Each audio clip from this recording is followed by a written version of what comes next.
The atmosphere shifted long before her car even appeared.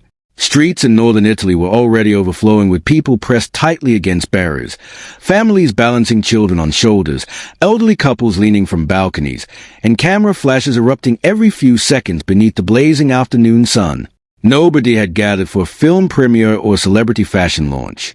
They were waiting for Catherine, Princess of Wales, and when she finally stepped out of the car, the roar that exploded through the square felt almost impossible to describe. It was not polite applause. It was a reaction reserved for somebody people genuinely admire. Thousands had traveled for hours simply to catch a glimpse of her in person, and from the second she arrived, the entire visit took on a life of its own.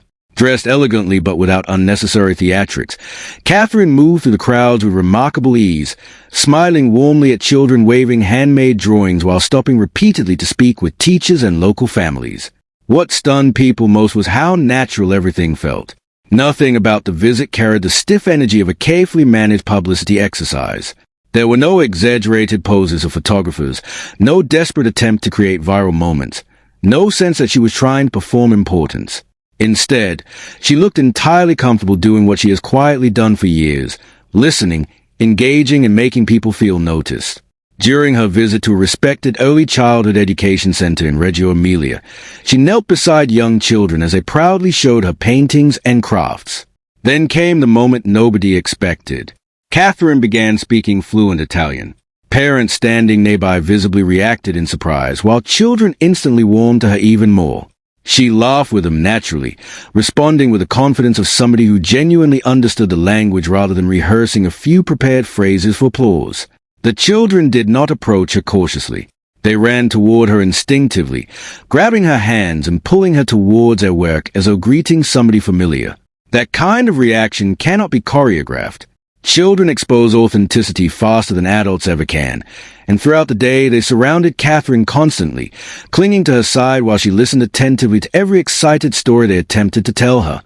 Royal commentators later called the visit one of the strongest public appearances she had made in years, especially after enduring months of speculation surrounding her health. Yet perhaps the most striking part of the entire trip was the contrast unfolding elsewhere at exactly the same time. While Catherine quietly earned admiration in Italy through simple human connection, Meghan Markle was facing an avalanche of criticism online after releasing another highly polished promotional video tied to her lifestyle brand.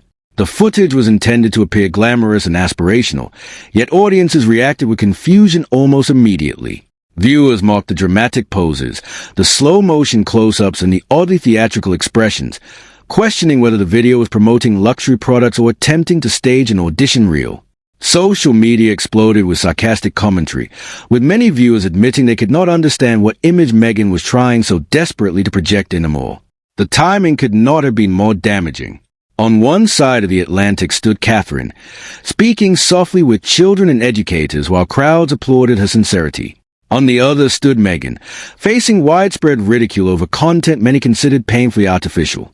The comparison spread rapidly because it captured something audiences had quietly sensed for years but never expressed quite so openly. Catherine never appears desperate to be adored, and somehow that makes people admire her even more. Meghan, by contrast, often seems intensely focused on controlling how she is perceived, and the harder she tries, the further public affection appears to drift away. By the end of the week, newspapers across Europe were still carrying glowing photographs from Italy, while online discussions surrounding Meghan's brand campaign continued spiraling into mockery. Without uttering a single word about her critics, Catherine had once again demonstrated something remarkably powerful. Authenticity still matters. In a world drowning in carefully managed celebrity branding, genuine warmth stands out more than ever before. Back in California, however, the mood surrounding Meghan and Harry was becoming increasingly tense. The criticism over the promotional video was only the beginning. Days later, another humiliating blow arrived when Saturday Night Live aired a joke involving Meghan during its Weekend Update segment. The audience laughed briefly before the program moved on, treating it like countless celebrity jokes delivered over decades of late-night television. Yet reports quickly emerged claiming Meghan had reacted furiously behind closed doors, allegedly placing NBC on a permanent blacklist over what she viewed as a deeply personal attack. The response raised eyebrows throughout the media industry because public figures far more famous and politically powerful than Meghan have endured far harsher satire without publicly imploding over it. Comedy shows mock presidents, actors, billionaires, and royals constantly. Most understand that responding emotionally only amplifies the embarrassment. Yet according to insiders, Meghan did exactly that, reinforcing a growing perception that she struggles enormously with criticism and views even mild mockery as betrayal. Those close to the couple reportedly described a familiar pattern. Whenever coverage turns unfavorable, relationships are severed almost immediately. Journalists lose access. Publications become enemies. Networks suddenly find themselves frozen out. While such reactions may provide temporary emotional satisfaction, they also narrow opportunities in an industry already growing less enthusiastic about the Sussex brand. That problem becomes far more serious when financial pressure enters the picture. Sources close to the couple claim their annual expenses in Montecito are staggering, with millions reportedly spent on private security, staffing and maintaining their sprawling property before luxury costs are even considered. The dream sold to the public years ago was one of independence and freedom, two royals escaping institutional control to build a thriving global empire on their own terms. Yet the reality now appears considerably less glamorous. Spotify collapsed. Netflix projects failed to create the cultural impact many predicted. Hollywood doors that once seemed wide open no longer appear nearly as welcoming. Even media allies who enthusiastically defended them in previous years have grown quieter. Rumors surrounding a possible vow renewal ceremony only intensified public skepticism. Reports suggested discussions were underway about creating another highly publicized event framed around the idea that their original royal wedding somehow failed to give them the experience they deserved.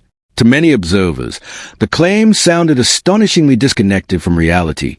Their wedding had been watched by billions worldwide, celebrated across continents, and funded at extraordinary expense.